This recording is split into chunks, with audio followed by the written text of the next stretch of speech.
Barry. Yeah. What do you call a mountaintop guarded by rogues? I don't know. A sneak peek. It's time for Compelled Duel.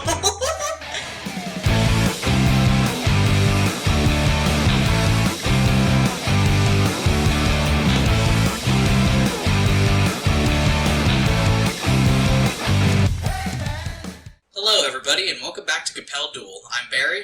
And I'm Al. And we are a single-player co-DM'd Dungeons & Dragons 5th edition actual play podcast.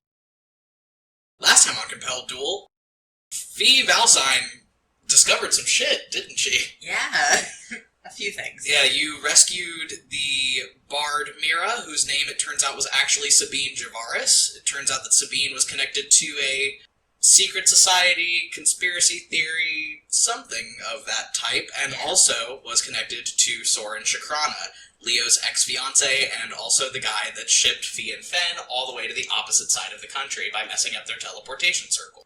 And the time before that, Leo also uncovered some conspiracy bullshit in a less productive way. He was sent to dig up some information on the uncle of King Warren Dawnchaser by Warren's mom because somebody was trying to assassinate the boy king. And turns out somebody beat him to the uncle by quite a bit. So, as we join Leo in the city of Lockham, once again, in the bedroom of Ferdinand Dawnchaser, with his wife and his corpse, and an open window. What is Leo doing? I'm gonna look in the bed and see what I see. Okay, you see a whole lot of blood, and a halfling man, mid-40s, extremely dead. Still warm, but quite dead. Okay. You can roll a medicine check to see. 12, not super great. Seemed like he got stabbed real good. Sure. This looks like a hit, right? I mean, yeah. Okay. Yeah, sleeping guy, stabbed in his bed. Seems like a hit. I have a hunch about where this is going, and so does Leo, for a lot of different reasons. I need to absolve us of implication in this as quickly as possible. Leo turns around to, I'm assuming, the recent widow, and kind of puts his hands up and says, "We heard the screams from outside, we're here to help. What happened?" This middle-aged halfling lady is inconsolable. She's like sobbing with her hands over her mouth. Okay, I'm... Like she is not in a frame of mind for conversation, it seems like. I cast Calm Emotions. Oh, yikes. Okay.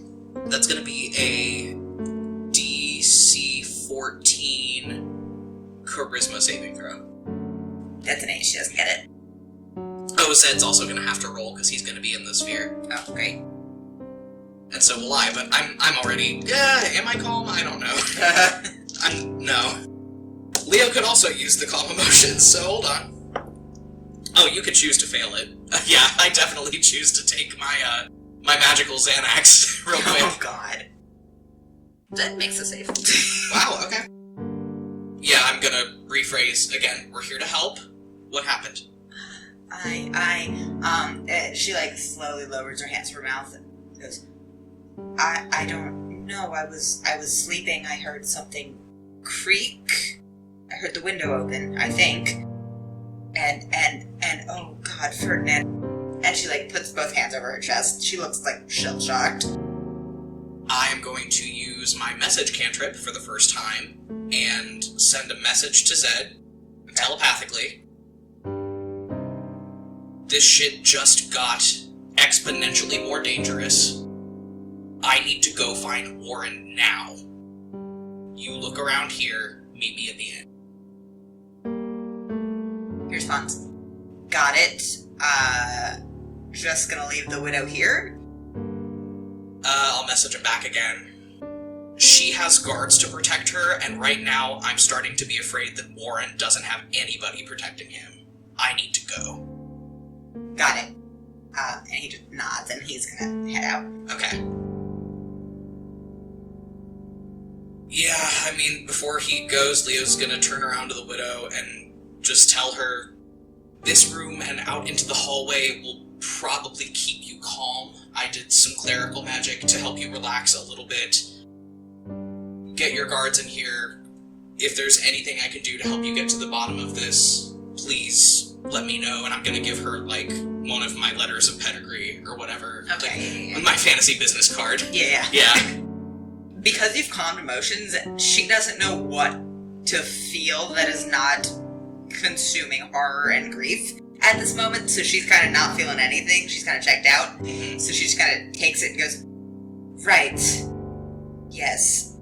And then she, like, goes to sit back on the bed and then realizes and goes and sits on a chair on the other side of the room and just puts her head in her hands. Oh, the sphere's gonna extend out into the hallway. It's a 20-foot radius, so, like, that's 40 feet of area. That's fair. Yeah, I think if she's not herself, I'm gonna, like, usher her out into the hallway so she doesn't have to sit in there with that. Jesus. Yeah. So, yeah, Leo does that, and then he is going to fucking book it out of the house. And I think as soon as he gets out of the sphere of where the calm emotions is, he is getting out of the house and, like, around a corner to where nobody can see him, and he's gonna check to make sure nobody can see him. And just sinks to the ground with his back up against the wall and does that thing where it's like he cannot have a panic attack right now, so he just puts a fist to his mouth and just coughs it back. Just sobs hysterically for like 5 seconds and then coughs it down and then stands up, and I'm sprinting to the inn. Okay.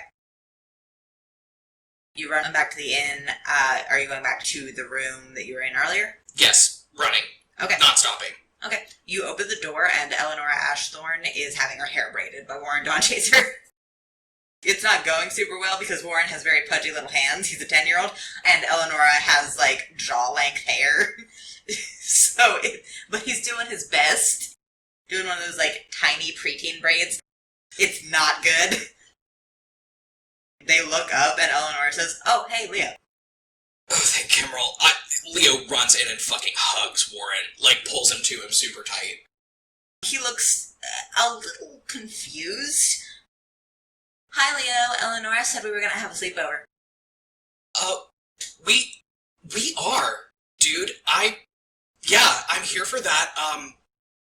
Zed's gonna be here soon, too. You remember my friend from the Order of the Golden Tusk? Big dude? The big guy, yeah. Yeah, he's super cool, right? Yeah.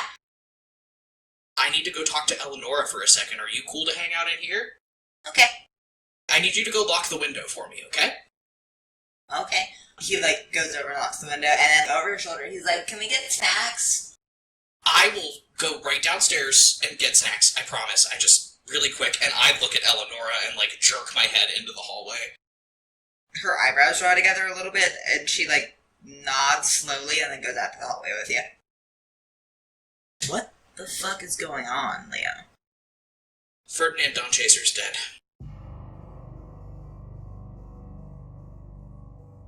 I didn't make him that way before you start throwing accusations, but somebody sure did. Zed and I were... I know. Zed and I were casing out the house. We heard screaming, we ran inside, somebody got in through a window and knifed him in his bed. Oh, God. You have to realize what this is, right? This guy that has beef with the Queen Regent goes down when the council's in town on the eve of assassination attempts made on the king. This is... Eleanora, this is a frame job. Why would... Look, I just need you to trust me on this. I know that this is going to sound like I am pulling things out of thin air right now, but just trust me on it. Leo's voice is starting to shake. Okay. When a little boy's mother is the only thing keeping him from falling victim to animosity from his own family, sometimes people will go to very great lengths to get that mother out of the way. I think this was set up so Wilhelmina's gonna take the fall for it. Shit, okay, we have to get her out of here too then, right? Yeah, they both have to go, which I can go back to the palace, I can try to get her out and maybe get some more information about what's going on here. Somebody put out a hit on that guy. Wilhelmina's not going to go without putting up quite a bit of a fight if I know her at all. I have some things that I can tell Wilhelmina that I think will probably convince her. You know how you said that you've seen parts of this before? I have too. Okay. We can't let Warren know that this is happening. Obviously not. No. I'm not a big proponent of lying to kids, but if he freaks out, he puts himself in danger. Yeah, obviously. So, you stay here, keep him calm, give him snacks, give him whatever he wants, maybe try to knock him out if you can. A little hot toddy never hurt nobody, just give him a little bit of whiskey. Where's Zed? Zed's checking out the crime scene. Oh my god, why did I leave Zed to check out the crime scene? It's his job, isn't it? Yeah, he's a bounty hunter. Oh god, I don't know how much forensic knowledge the man has. So he's checking that out. He knows that we're reconvening here. Should I try to send a message to my father, see if he can help us with something? No, I don't know who we can trust right now, and honestly, Eleanora, I know, again, I sound like I'm freaking out, and you're gonna probably hit me for this. I want you to look me in the eye and tell me that I can trust you. She, draws back a little and frowns and goes, "You can trust me. Can I trust you?" At least as far as this is concerned. I'd like to roll insight on her. Okay. 22. She looks confused and a little bit worried. She looks a little bit not offended that you've asked, but a little upset that you asked. And as you try to read her intentions on her face, her expression sets and goes very hard with resolve, and she says, "Alright, I'll stay here with Warren. You go try and get Wilhelmina. She's a stubborn old lady, but..." How are we getting them out of the city? You said royal carriage? "I will need to make up an excuse for my father if I try to use ours, unless you can talk to Bertrand. But we obviously shouldn't use anything that is affiliated with the Dawn Chaser name." I don't know how much we can trust Bertrand either. This is a big power move. Somebody high up is the one moving it around. I just don't know who. Who's got reason to want Warren dead and Wilhelmina out of the way, but still killing the guy that was trying to usurp him? Warren has a council of advisors. Most of them don't like Wilhelmina much. Of the council itself, maybe Fang, maybe... No, he wouldn't. I've known these people my whole life. It's not exactly easy to point out which of them I think is capable of murder, Leo. That's not my experience with knowing people my entire life, but okay. After the war, everyone and no one on that council is capable of killing someone. Fair enough. I'm gonna go keep an eye on Warren, stay away from the windows. Yes, obviously. I know the drill. Zed'll be back soon. Leo just gets her by the shoulders. His hands are still shaking, but he gives her shoulders a squeeze and then just goes. Okay, you're going back to the castle? Yeah, okay. Full tilt. I mean, if I can get a carriage or something, yeah, that'd be great. You go back into the castle. The council is not in session. You could ask where Wilhelmina is. I'm gonna do that, yeah. I'm gonna find the nearest guard and just ask where the Queen Regent is. Go ahead and roll persuasion. Another 22. Nice. Yes, Sir Valsine, was it? Grand Duke Valsine. Her Royal Majesty is, in her study. It's, 2 flights up, second door on the left. Gone. Do you just burst in the door of this old lady's office? Yeah, he's in panic mode. I think he does. Wilhelmina is sitting at her desk, just marking off a couple forms. Looks like she's concentrating. She looks up when you come in, she goes, "Ah, Lord Valsine, hello." Grand Duke Valsine, is this a safe place to talk? Safe as anywhere. Excellent. I'm shutting the door behind me. Your brother-in-law's dead. Oh. This is not a good thing. Oh. Well, okay. He was dead when Mr. Stonebloom and I arrived at his residence. From an assassination that came in through the window and stabbed him in bed next to his wife. Is that the story we're going with? That is what actually, factually happened. I think we have both been had. She, very deliberately puts her bill down, closes one of the books on her desk, stands up, and says, Hellfire, tarnation, and fuck! My sentiments exactly. You're aware of where this is going, right? Obviously, I'm not an idiot. Oh, God. She pinches the bridge of her nose. Despite the fact that you did contract me for an actual assassination, this is a frame job, given that the assassination that you ordered did not happen. We need to get you and Warren out of the city immediately. I can't just leave. If I may be frank with you, Your Majesty, you will be leaving one way or another. Either you will leave the city with us and your son so we can keep you safe, or you will leave your son's life permanently when whoever committed this frame job gets what they want. Roll persuasion. 23. She looks a little shaken by that. She goes, if I leave, I'm giving them exactly what they want. What they want is you and Warren dead. We don't have time for much conversation beyond this. I can tell you I have personal experience. If they get you out of the way, Warren will be dead in a week. Or something much worse will happen to him. I can vouch for this. Something worse than death happened to me when someone took my mother away. She clenches her hands into fists and goes white knuckled for a second, and just bites her lip and closes her eyes. And then she nods to herself and goes, Alright. Yes, what's the plan? We have Warren at an inn down in the city. We're going to attempt to somehow get the Ashthorn Royal carriage down there, sneak you two out in the back, either take you to Estermouth or to Irie, somewhere that we can lock you down, conceal you, have you be safe until we can figure out what's going on here. I do not trust the defenses of Estermouth or Irie to be dedicated to keeping myself and Warren safe. Where do you propose? I don't know what would still be standing after the war. There are smaller villages around that are loyal to something a bit older than the monarchy of Lockham that I can take advantage of. I know, if you will allow me to direct this escape attempt. Okay, let's get you to the inn. I need to figure out a way to get you out of here without anybody seeing you with me. I got nothing, so we're gonna have to roll a hell of a stealth check. Dirty 20, baby. Alright, that's a 15. You managed to sneak the Queen Regent of Lockham out of her own castle. I'm very practiced in sneaking out of castles.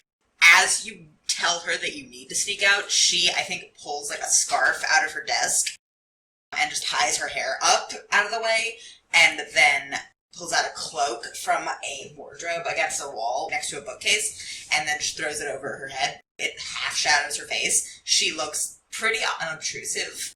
The cloak is not something you would expect her to wear at all. It's very rough, very scuffed up. You sneak by completely unnoticed. Okay, yeah, I'm taking her back to the inn. Okay. You get back to the inn. Zed is in the room with Eleanora and Warren. They're playing cards.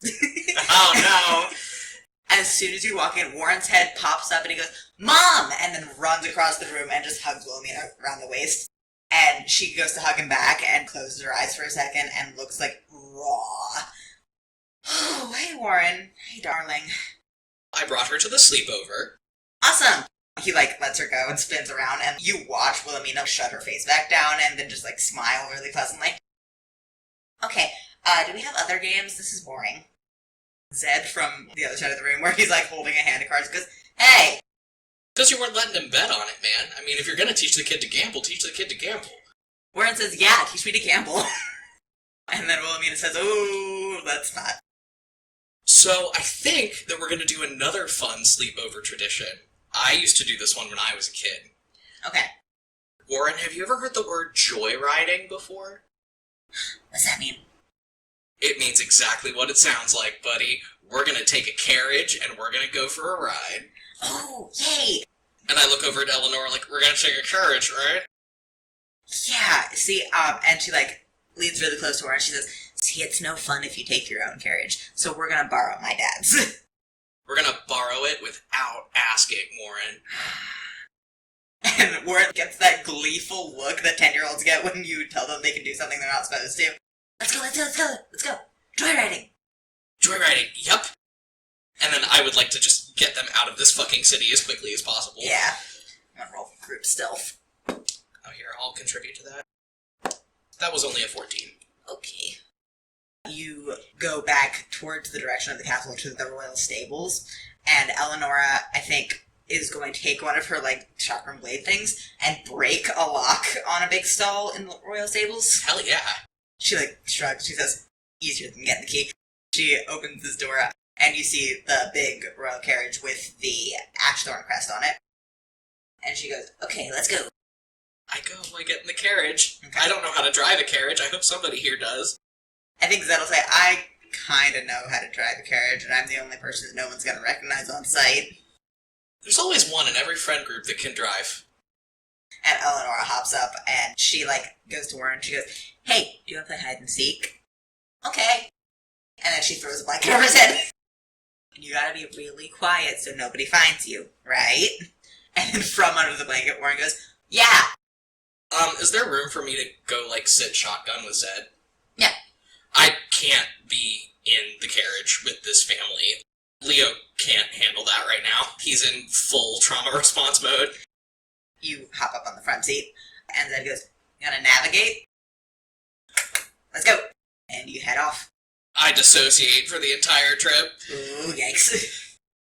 I think once you're outside city gates and no one can see you, there is a tap-tap on the carriage from the inside, and Wilhelmina says, stop so I can figure out where we're going.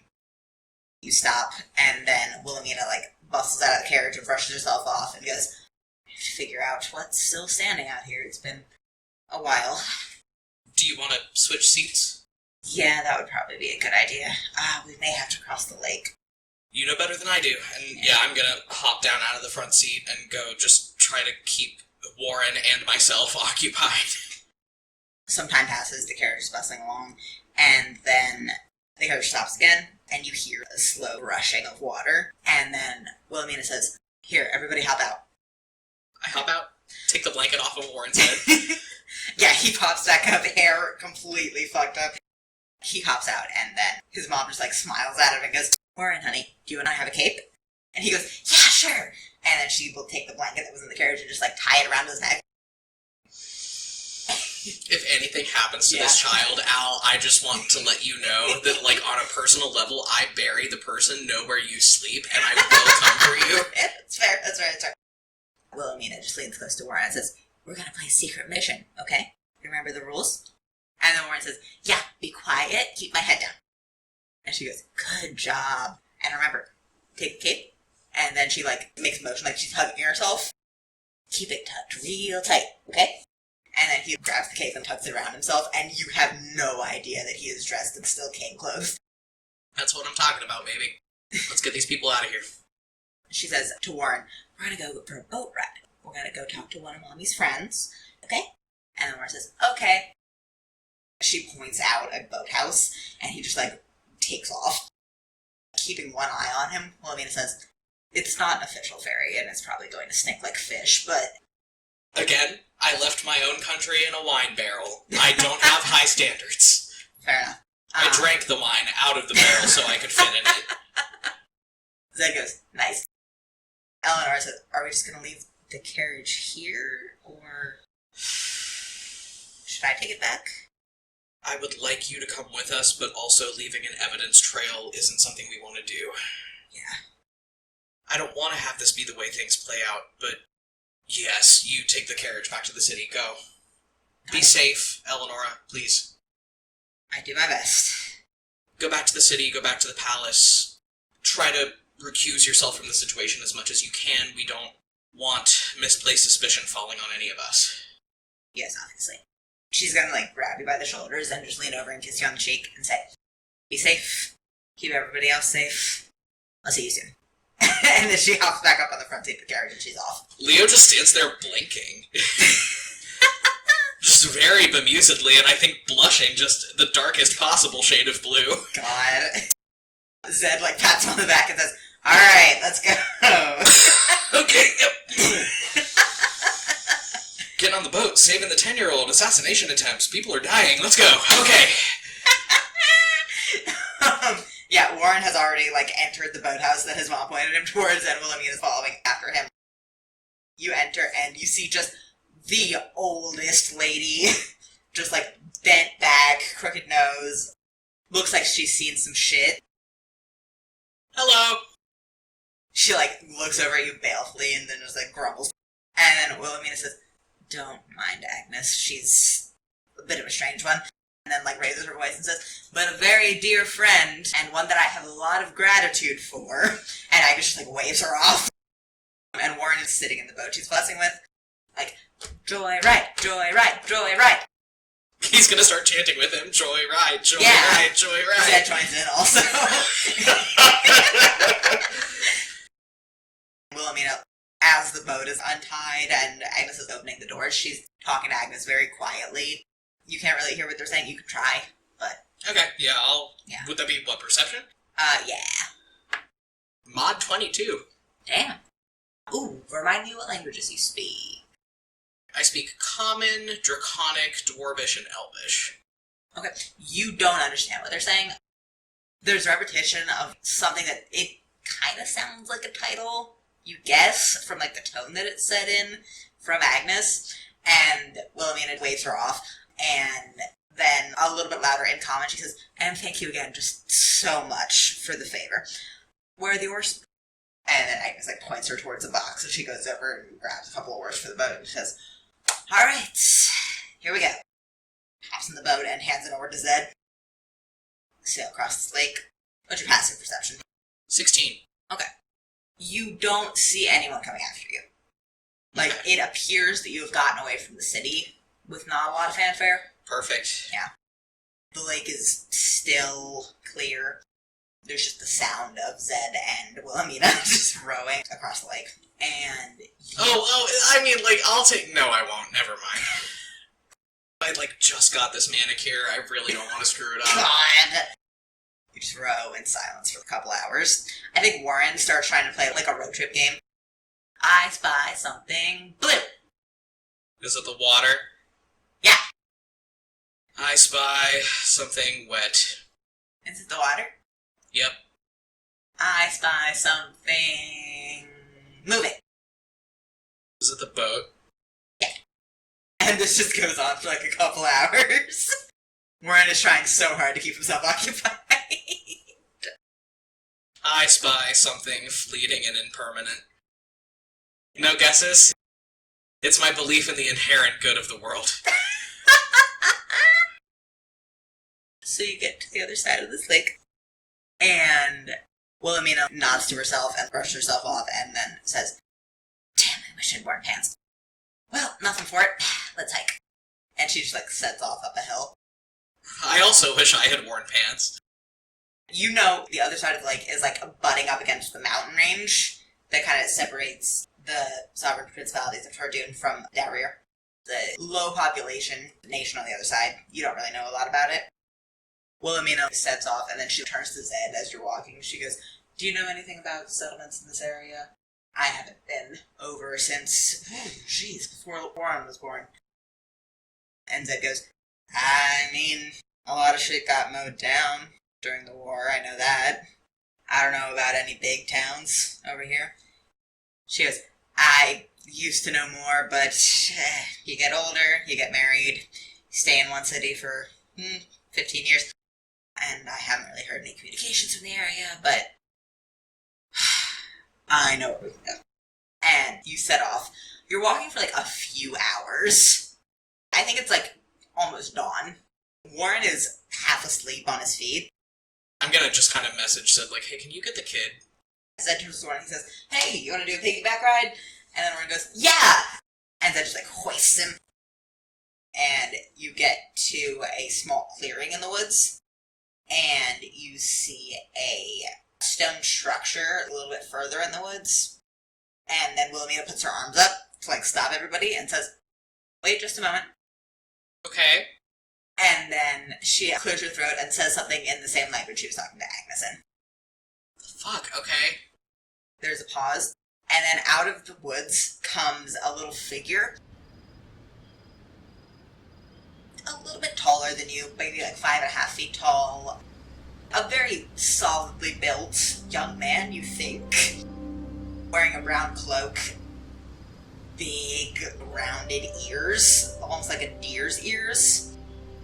Brown skin with splotches of a slightly lighter brown all around, and a little snub nose. Looks like a deer in the face a lot. And as he steps into the clearing, there is a little skeletal bird that flies out of the trees, it circles around all of you once, and then flies back and sits on his shoulder. This dude calls out, "Hello, are you looking for the Red Lady?" In common? "Yes." What the fuck is going on, man? Wilhelmina, with her hands up, says, "We seek refuge with her, yes." For once in his fucking life, Leoril Valsine is keeping his mouth shut. He has no idea what to do with this. Wilhelmina seems to know what the hell she's doing. He seems very camouflaged against the woods, like stepping around the perimeter of the clearing. If you're not looking for him too closely, he almost vanishes between steps. As you walk over, he's like squinting, and then he looks directly at you, Leo, and he says, "What are you?" What am I? What are you? I asked you first. I asked you second! This guy, like, spreads his hands a little wide and goes, Ravain Sorrel, Necromancer Extraordinaire, and last son of the Elves of the Circle of Blood of Almor, at your service. Oh, you're not an elf, buddy. I'm an elf. No, you're not. He, like, looks you up and down and goes, "I don't know what you are, but an elf is not it." It is hard to express how much this man does not look like you or any elf you've ever known, Leo. He has, like, ruddy undertones, deep brown skin. Not that there aren't brown-skinned elves in Australia, but not... But they're blue underneath. Yeah, like, they have blue or, like, purple or silver undertones. Ravain he has these really warm undertones. He doesn't have the slitted pupils that you're used to, just like really dark, round eyes. When he opens his mouth, you can see that like his teeth are recognizably blunter than you're used to. And Australian elves tend to have jaggedly pointed ears. His go straight up, almost in like a flower petal shape, like very rounded, very folded. Does he even glow in the dark? It doesn't seem that way, as he's like stepping in the shadows of the trees. The fuck is this guy? He's squinting really hard. He goes, I have no idea what you are. I told you, I'm an elf. But it seems that we do have common ground, however. I did hear that necromancy. I cast an accessory chill touch, and I make the phantasmal skeletal hand of a chill touch come out of my holy symbol and just wave at him. He looked pretty confused, but his face brightens. He goes, "Oh, wonderful." And he turns to the bird on his shoulder. He says, "Sweetie, go over there." And the little bird flies over, does another circle, and then lands on your shoulder. Hi! It's a skeleton bird? It's a skeleton bird. Oh, hell yeah. A horrifying, hollow little tweet comes out of this bird. Hi, baby. I pet it. It, like, nuzzles you with its skull. Oh my god! Zed is visibly trying not to look too hard at the bird. No, this bird's my new best friend. Don't get it twisted, dog. Ravain goes, "Shh," and then the bird flies back. Bye, baby. I love you. He shakes his head and goes, but yes, you wanted to... Yes, here. And he, like, nods over his shoulder, and he says, "The tower is just this way, if you would like to, everyone, pile in." And he just, like, turns around and heads towards this stone structure you can see through the trees. It is very strange looking. It looks like at one point it was a solidly constructed stone tower. It is leaning and, like, been corrected by, like, stilts. They almost look like just living trees just holding the thing up. So it goes up and then tilts back and goes up again. There are big sections of it that have just been replaced with, like, mud or wood. It looks like it has been through a lot. It looks like it's been around for a while, and it was not made to last as long as it has. And he just, like, waves you through, and you go into, like, a very nice little round kitchen, just very warm. There's smells of, like, spices and good food, very hearty sort of fare. And he says, okay, I'm going to make tea for everyone. And then he notices Warren for the first time on Zed's shoulders. Oh God, I can put him to bed, if that would please everyone. And Wilhelmina just kind of nods and goes, that would be appreciated. He goes, alright. And then he, like, picks Warren up and bustles up the stairs.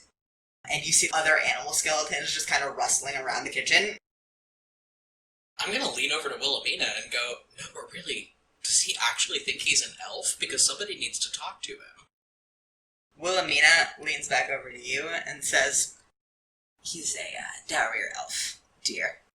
The only variety I was aware of before you came in. And she brushes her hair back, and for the first time you see her ears, and there's a subtle, like, twisted point to them.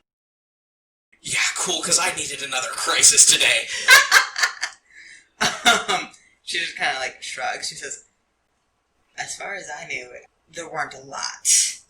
Dowrier has sort of been through the ringer quite some time ago. To my knowledge, and then she nods upstairs to where Ravain has gone with Warren. That one and the Red Lady, who's the keeper of this tower, are the only ones that I know of personally that are still alive. Are we safe here? Is Warren safe here? Yes. The Red Lady's a bit of a folktale, but she apparently will offer refuge if you ask for it. From the other side of you, Zed says, we don't actually think she's real, right? Like, I've heard of her, but there's no way that someone could do all the things that she's supposed to have done. Even setting aside activities attributed to her, she'd have to be over 200 years old. Zed, honey. What? Zed, baby, honey, how old do you think I am? He, like, looks you up and down, and he says, you want me to be nice, or you want me to be honest? Please give me your most honest estimate. Leo smiles very large. A rough 26. Well, first of all, hold on, what about me looks rough, asshole? Not rough, tired is the word.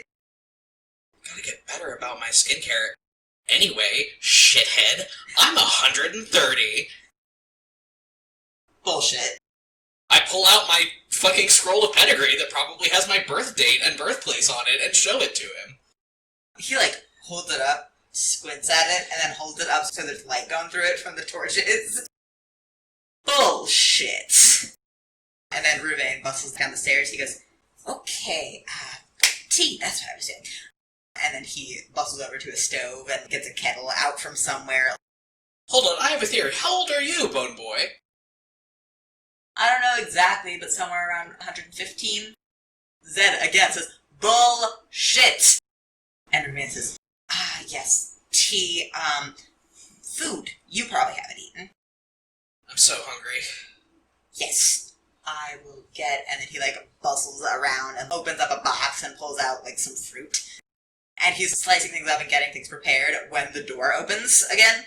And an older wood elf woman with tied back, thick, coily red hair, a little lighter than Ravain, but with more of the splotches, and wearing a thick cloak. She opens the door and she says, visitors. And nothing else as she, like, bustles across the room and takes the cloak off, hangs it up, and then wipes dust off her hands and hangs up a big longbow that's strapped to her back. Over her shoulder, she says, I see you've met the boy. Bug Boy? Yes, he's enchanting. Would you be the Red Lady? As she, like, gets her stuff settled on the wall, she says, no, but, she comes and goes as she pleases. Interesting. Look at me, what do you think I am? She looks at you for the first time, she goes, hell if I know. What is this, some kind of gremlin? I'm an elf! No, you're not. She completely disregards you, turns to Ruvain, and she says, do you have the kettle on, dear? Yes, I've already prepared your mug. Did you have a good night, Celica? And then she, like, busies herself with preparing her cup of tea, and she goes, it was a night, as always, my dear. And Wilhelmina clears her throat and says, Wilhelmina of Orness, seeking refuge for myself and my son. The Wood Elf lady looks her up and down, appraisingly. Her mouth thins to a line, and she goes, alright, I accept. There are rooms upstairs. You can stay for a few weeks, and then I will see what I can do with you. And then she, like, gestures at you and Zed and goes, who are these? Leoril Valsine, Grand Duke of Astraria, at your service, my lady. Am an elf, by the way, not a gremlin. As you say Grand Duke of Astraria, her mouth thins again, and her jaw sets, and then she says, you may stay one night. I won't have you in my house. Not the first time I've heard that. Totally respected. And then she turns to Ruvain and says, I won't have this. And then he says, I just found him in the woods. Not a lot I can do about it. You always tell me to take in whoever's asking, so. And then she sighs really loudly through her nose. Alright. Roll an insight check. 18. As her face set in response to your introduction, her posture, like, shifted lower to the ground, shoulders rolled back, like she's ready to fend for herself. I'm going back out, alright? Ruvain nods and goes, I'll see you for dinner, as she, like, leaves. So does your associate have issues with Astrarians that I need to know about? He, kind of, like, looks around, like, looking for assistance on this one. A little squirrel skeleton halfway across the kitchen just, like, raises its paws, like, I don't know. And Ruvain says, I don't really know a lot about a lot of things. Big fucking mood, buddy. It's mostly just been me, Celica, and Talindra my entire life. I don't get out much. I live here. I mean, fair, has she ever said something about Astraria before? Because she just got very odd. I don't know what that is. It's a country that I'm gonna be the king of soon. It's a long story. Sounds weird. Do you want oolong? Oolong would be great. Okay, so he makes some tea. Do you want to do something specific while you're here? I for sure would like to take a long rest and re-prep my spells and everything. That's not what I want to do first, though. I don't want to directly go take my long rest. I'd like to find somewhere outside and away from people. It's a tower in the middle of the woods. You could go out and sit against a tree or something. Yep, going. Okay. Leo walks out into the woods.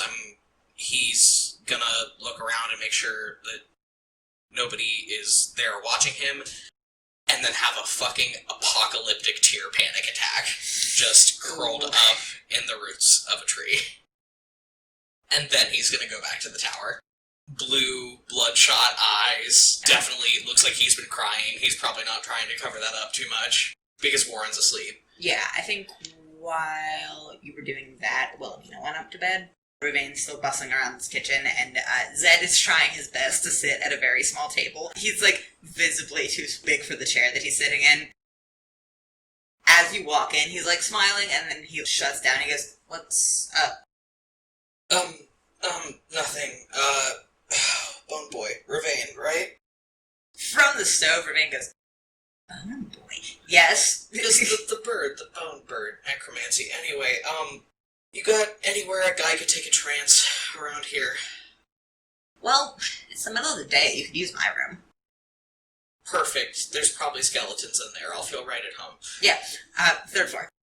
Going up the stairs, not acknowledging Zed. He watches you the whole way up. You go up through the second floor where Wilhelmina and Warren are sleeping. Warren is, like, zonked out. Yeah, Leo does check on him before he continues up the stairs. But then, I'm gonna go chill in Ruvain's room and sit down and try to find a way to put my mind in a meditative state after the day I've had. Yeah.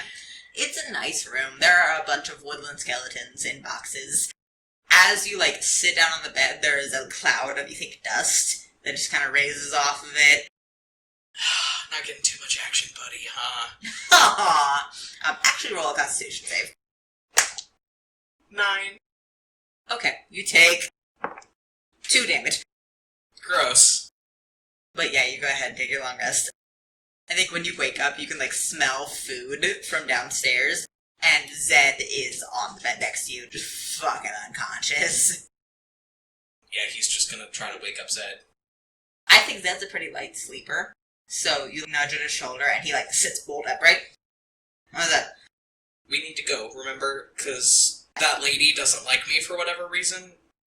Yeah, usually it takes a whole conversation before people decide not to like you. I'll remember that the next time you want a paycheck. He's got, a teasing smile on his face. You head out. The boat is still docked where you left it. I'm gonna go back to the city and see what has happened, especially because I think once we get back there, we're gonna be able to put a pin in the person that did this. Yeah, you row back across the city. Zed complains the whole way because he only got, half a rest of sleep. He has a point of exhaustion. Row harder, pretty boy. I'm gonna smack you upside the head with his oar if you tell me to row harder again. Roll perception as you get close. Natural 20. A total of 26 to perception. The gates of Lockham are shut. Whoa. Well, that's not a good sign. Zed next to you says, "What?" The gate... Honey. The gate's shut. Oh. Well, that's, weird. I mean, we did technically kidnap the king. Zed, I want you to look at me. Uh-huh.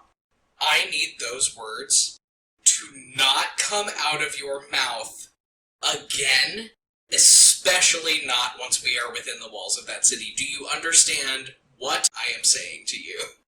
Leo, I'm not stupid. There's no one around. And we did, I say again, technically kidnap the king. With his consent, I'm not sure how much kidnapping actually happened. 10-year-olds can't consent to shit. His mother consented to it. Is it kidnapping? No, it's summer camp. Shut the fuck up, Zed. Let's go. Yeah, I'm gonna go up to the gate. I've gotta get in there somehow. There is a little rustle from the bushes close to the road, and then a pebble comes out of the woods and just plinks off your head. Not fucking this again. And from the bushes, Eleanora goes, "Psst! Get over here." This might as well happen. Yeah, I go over. You and Zed go over. She says, "So Lockham's on lockdown." Let me guess, because the king and the queen regent are missing. Yeah, got it in one.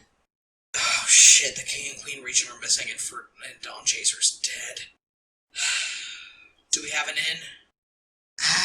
Unless you want to go through the sewers. You know what, Eleanora? I'm already deep enough in the shit that I wouldn't mind. Alright, let's do it. And Zed cracks his knuckles and says, "Not the first time I've had to sneak through a sewer system." I would love to study you. He raises his eyebrows, winks, and says, "Maybe later."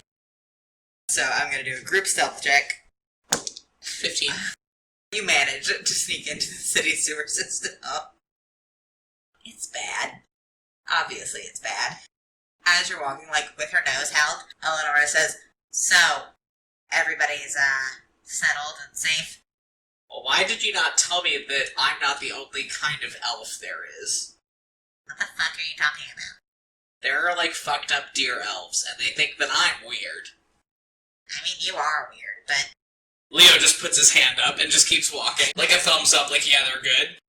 You walk for a little while, and then Eleanora stops and says, "Snowbloom, if you could, pop that grate over there." Zed goes, probably. And then I'm gonna roll athletics for him.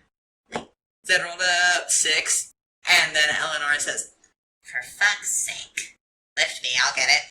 And Eleanora is gonna scamper up on Zed's shoulders, and then shoulder at this sewer grate, and she rolled a 19.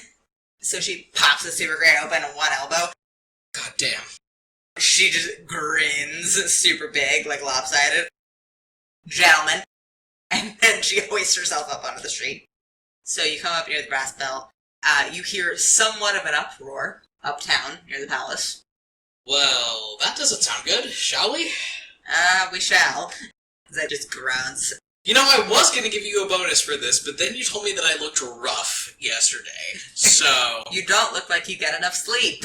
I don't sleep at all, motherfucker, and I run off after Eleanora. As you're running, he just goes, I'm just saying, you look like you've been through a lot, like you're worried about a lot of shit.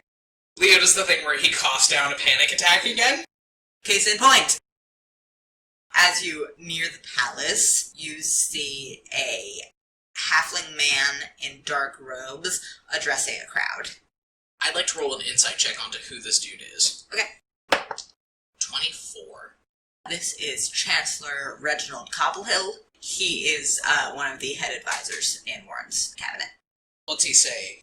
He is addressing the crowd. He is saying, we are forced to conclude that the young king has been either kidnapped or killed, and given that, we will be instituting a temporary rule by his advisors. The Queen Regent has also not been found. We know not whether she is a co-conspirator or if she has also been killed. I just want to roll another, and I'm aware it's probably astronomically high insight on this guy. Is this the dude? Okay. 10. You have no idea. Okay, I mean, yeah, with this information being equally distributed to all of us, I'm going to turn back over to Eleanora and Zed and say, okay, what now? Eleanora, has her hand over her mouth and goes, does this read like a coup to anyone else? Abso-fucking-lutely. Fantastic. We should go back to the inn and figure out what to do next. She looks a little stunned. Yeah, agreed. At this point, Zed? Yeah, sure. Unless you want me to crack some skulls here, but... Let's wait. Yeah, I figured. You get back into the room, and Eleanora just picks something up off the end table and throws it against the wall. I also pick up a book or something small and chuck it against a wall. Zed says, well, since we're all being really productive and throwing shit, does anyone have a next move? Eleanora sits down in bed and just buries her face in her hands. I think Leo's gonna find the nearest place to sit down as well. Yeah, I think you sit next to Eleanora on the bed. Okay. Next move. Horse is out of the barn. There's no way to prevent this. Now it's mitigating damage. We have to assume that the people that orchestrated this are now the people in power.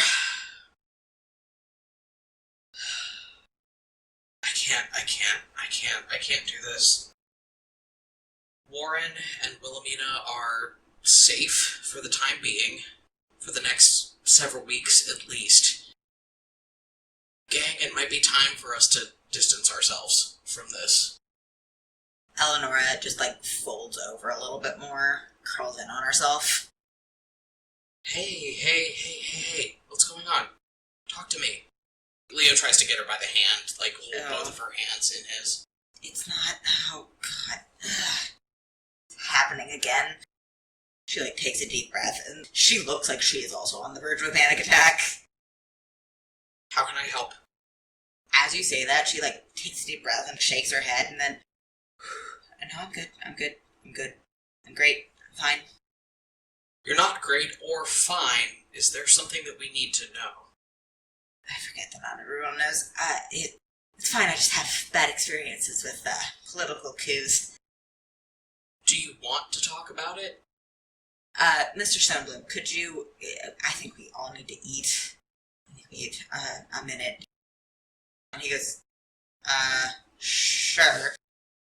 She just, very tight smile, goes, I would very much appreciate it. And Zed knows when he's not wanted, so he ducks his head and, heads out of the room. Eleanora takes a deep breath and goes, how much do you know about the Civil War? Would you believe me if I said next to nothing? Yes. Interpersonal conflict between Eisenhall and Stoutwood been going on for generations. They're too close. They don't like each other very much. And we thought it was just going to be a territory scuffle again. And then it started expanding. Sewell got into it. Estermouth could have and probably should have stayed out for longer, but my great uncle was the king at the time, and he was itching to get more power on the council. Entered too early. We were put under siege, and people were hungry and angry, and she takes like a really deep breath and goes up. They were angry, and they took the palace, and my great uncle died. He had one son, 2 daughters, my uncle and aunties, all dead, and their children all dead. There was... She goes up to rub at her eyes and goes, my Aunt Diana had just had a baby, and they never found it. All I know is it was stormed. We didn't live there at the time. It was just stormed, and everyone died, and things were in chaos for months. People were hungry, people were losing their homes, and it was just... Anyway, we went into the war proper a few months later. My father tried to get us into it more, tried to win back some of the territory we'd lost, tried to get us out of the city. It went on for years. I was 8 when it started, and about 13 when it ended. We lost my mother about 3 years in, and it just all snowballed. It just all got worse and worse, and I don't even remember the end of it. It was just... Breathe. Eleanora. Yes. Eleanora, breathe. Yes.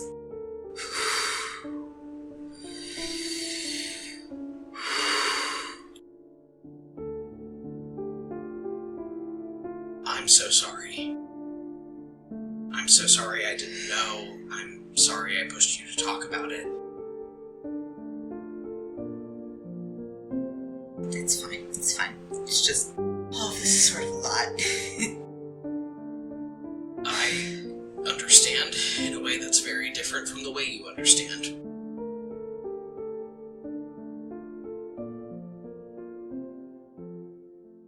She just takes a deep breath and just puts her head back in her hands.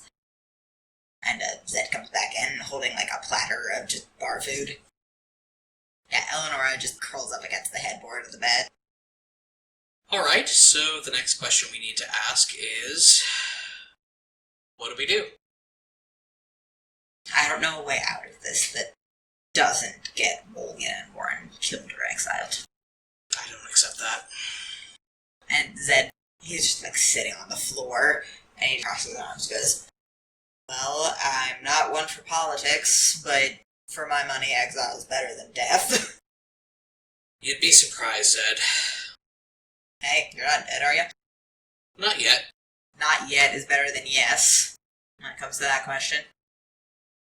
It, comes to mind that I've never told either of you why I left Australia. Have I? Eleanora silently shakes her head, still curled up in a ball. And Zed just kind of puts his chin on his hand and goes, you haven't really told us much. I make a habit of not letting anybody know anything ever. You noticed. Australia is a little bit of an isolationist country. I do understand this, especially now on the political stage that I am on. We are a governmental structure that I guess you would call a theocratic megocracy. I don't know what those words mean, says Zed. Everything's run off of the state religion, the Church of Kimrel, the god of death, justice, etc. Is that the bone dude that came and bothered you while you were sleeping the other night? Yes, that's the bone dude from... Eleanora from the headboard goes, what? Sometimes my god shows up to give me new spells, and I'm naked in my bed, and Zed is also there. Eleanora opens her mouth and puts a hand up, and then decides that she's too depressed for this. But at any rate, every Valsine Archduke for the last 10,000 years has been an extremely powerful sorcerer. As in, somebody born with magic. My mother, she was one of the brightest magical minds of her own age, a prolific divination wizard. Something happened to her when she had me. and she couldn't bear children afterwards. I was not an ideal heir for many reasons. Leo flinches super hard. Zed raises an eyebrow and nods, like he's figured something out, and goes, uh-huh. Many reasons, not the least of which was that I was born without any magical abilities whatsoever. Eleanora says, I've seen you use magic. Not the kind of magic they wanted from me. I grew up, I was a relatively happy child, I had everything I wanted, my mother fought for me to have everything I wanted. So much happened. I have a sister, a half-sister, who is herself an extremely powerful sorceress. My father decided that her appointment to the throne was preferable to my own. My mother disagreed. I need you both to understand that my mother was one of the most stable people I had ever known in my life. Something happened to her. I don't know what. My father is a very powerful sorcerer. He can make people see things. I've dealt with that myself. Make people see things, think things. Zed reaches out and puts a hand on your knee. My mother didn't go mad. She didn't. But whatever he did to her, it was enough to make people believe that she needed to be sent away. She left when I was 55. I didn't hear anything from her after that. I can only assume that she was taken away, quietly murdered, so that my father could bring his bastard to court. That goes, shit. And then many, many years later, my father told me that I had the option to either live the rest of my life in prison, or let my bastard sister assume my birthright, and I decided upon neither. So I left.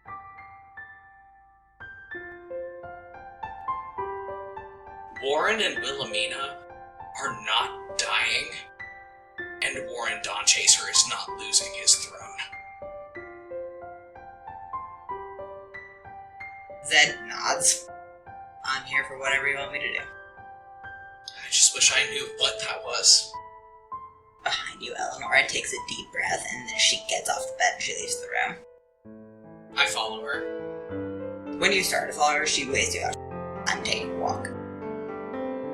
Yeah, Leo sits back down on the bed if she waves him off and doesn't want him. And he looks at Zed and he takes a really deep breath. And he says, "You've got about 15 seconds before I freak the hell out, and you don't get paid enough for this, so you might want to take a walk too."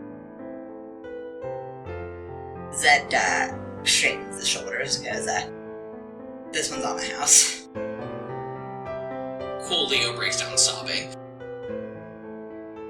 Yeah, Zed just hesitantly puts a hand on his back, and he's gonna just hang there.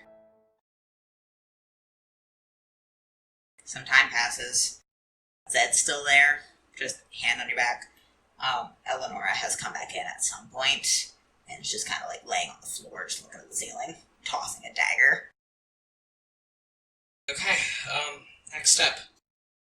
God, what is our next step? Why do I have to decide our next step? Zed says, because I have no experience with politics. And Eleanora says, because I'm a nihilist.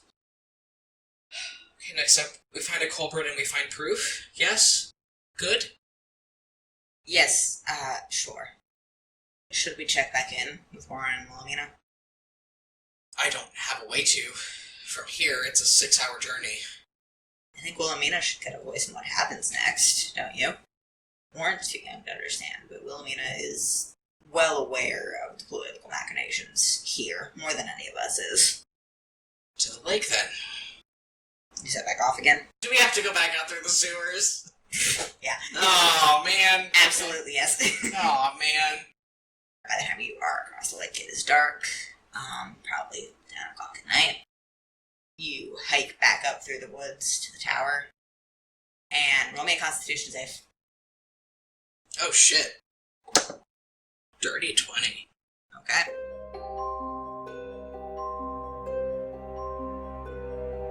Out of the woods in the dark comes a shape. About 5.5 feet tall, stocky. As the moonlight hits this figure, you process two things in quick succession. One, it is Ravain. Two, it is wholly and completely not the same person that you met earlier. As this figure comes out of the woods, ears twitching, you see that across that face there are growing mushroom heads. His eyes are glazed over, and he raises a clawed hand. You take 2 necrotic damage, Zed takes 4 necrotic damage, Eleanora takes 2 necrotic damage. As this creature with these sprouting mushrooms raises one clawed hand and opens his mouth in a big fanged grin and casts fog cloud on the area around you as you all take this damage, choking on spores. That's gonna be it for us this week on Compelled. Everybody roll initiative. What? I have no idea what is happening. I have so many questions. No, he's a necromancer. What?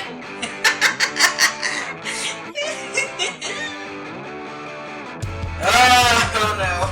See you guys next time. On Compelled Duel.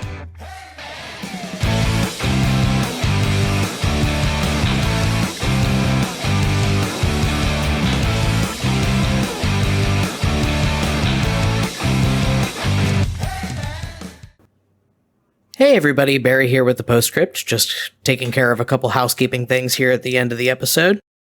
Thank you so much if you're a returning listener. If you're new, welcome. Thank you guys for sticking with us. As always, we are on social media. You can find us on Twitter, Tumblr, and TikTok at Compelled Duel. We are also on TikTok at Compelled Duel Audios, where we post audio snippets from the show. Additionally, something I haven't plugged before, but we've actually had this entire time, and I've never thought to plug. Whoops. We have an official Spotify account where you can find playlists that Al and I curate for every episode, as well as official character playlists, ship playlists, all kinds of cool stuff. If you're enjoying what you're hearing, we ask that you consider supporting us on Patreon. Our Patreon tiers start at just $2 a month, and you get great perks like early access to episodes, special perks in the official Compelled Duel Discord, and access to exclusive playlists on that Spotify account that I was just talking about. A special thank you to our new patrons since the last time we've posted an episode, so thank you to Rhiannon and thank you to Rem T. Bright. We do have an official Compelled Duel website. If you head on over to www.compelledduelpod.wix site, that's wixsite.com/mysite, MYSITE. We have all sorts of cool stuff over there. My wife did a really great job designing the website. Thank you, Chelsea. And as always, if you're looking for ways to support the podcast other than pledging to our Patreon, we ask that you drop us a rating and a review on Apple Podcasts. That helps us get promoted to a wider audience and grow our listener base a little bit more. And also, if you like what you're hearing on Compelled Duel, tell 3 friends about it. And if they enjoy it, tell them to tell 3 friends about it as well. Word of mouth advertising is really all we have going for us right now, and it's done a really amazing job at getting us promoted to a wider listener base. So we really appreciate all the work that you guys put in telling your friends about us. Next episode's going to be coming out on Friday, January 29th, 2021, or if you are a member of our Patreon, it will be coming out on Thursday, January 28th. And that's about all. See you guys next week.